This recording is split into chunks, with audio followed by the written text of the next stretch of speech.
Hello बच्चों, let's read the question. So question says that select incorrect statement about this complex is. इस complex के बारे में कहा गया कि इनकरेक्ट स्टेटमेंट कौन सा है।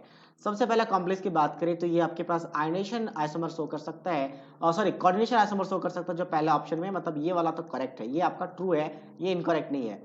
एंड कोऑर्डिनेशन आइसोमर का मतलब क्या होता है, जो कोऑर्डिनेशन नंबर है वो चेंज हो जाता है। जैसे क्रोमियम के साथ यहाँ पे एक काम करते हैं, इसे हम जिंक लिख लेते हैं कि जिंक के साथ क्या आ जाएगा आपके पास, जिंक के साथ हमने यहाँ पे क्या कर दिया, HCN की जगह पे NH3 ले लिया 4 टाइम्स, NH3 4 टाइम्स, ठीक है, बैलेंस्ड हो गया।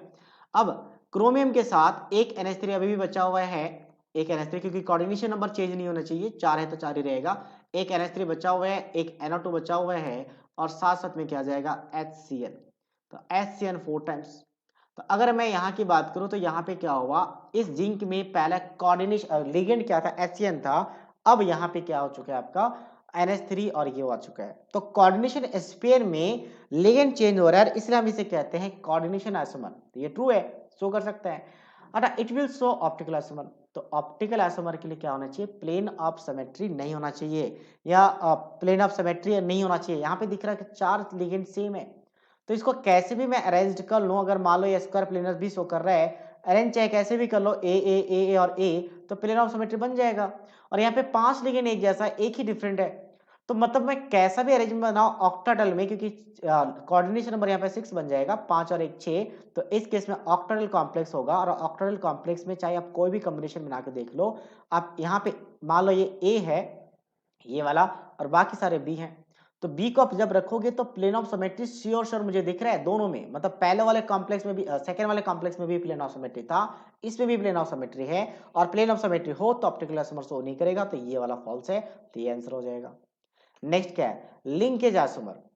सो कोई भी एम्बीडेंटेड लिगेंड्स लिंकेज आइसोमर शो कर सकता है। लिंकेज आइसोमर क्या होता है, जैसे ये मेटल है, तो NO2 एक एम्बीडेंटेड लिगेंड्स होता है, तो इसमें नाइट्रोजन खुद अपना लॉन पेयर डोनेट कर सकता है, या फिर सेकंड पॉसिबिलिटीज है कि ऑक्सीजन खुद अपना लॉन पेयर इसको डोनेट कर सकता है, तो दोनों पॉसिबिलिटीज है। तो ऐसे लिगेंड्स को कहते हैं एम्बीडेंटेड लिगेंड्स, और एम्बीडेंटेड लिगेंड्स बेसिकली लिंकेज आइसोमर को शो करती है, तो ये अब आपका ट्रू है।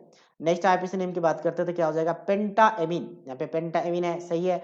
फिर नाइट्रेटो, यस नाइट्रेटो। अब N का मतलब NO2 लिखा है, मतलब N अपना लॉन पेयर डोनेट कर रहा है, इसलिए यहाँ पे N लिखा जाएगा, और ONO लिखा हो तो O लिखा जाएगा यहाँ पे नेम में, तो ये भी सही है। फिर chromium third, yes chromium third, ये भी सही है।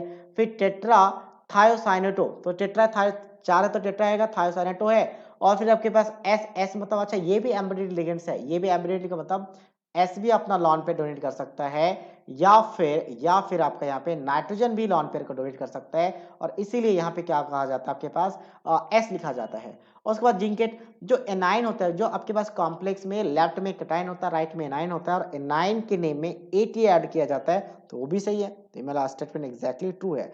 So only B is the right answer of this question. So I hope you understood it well. All the best.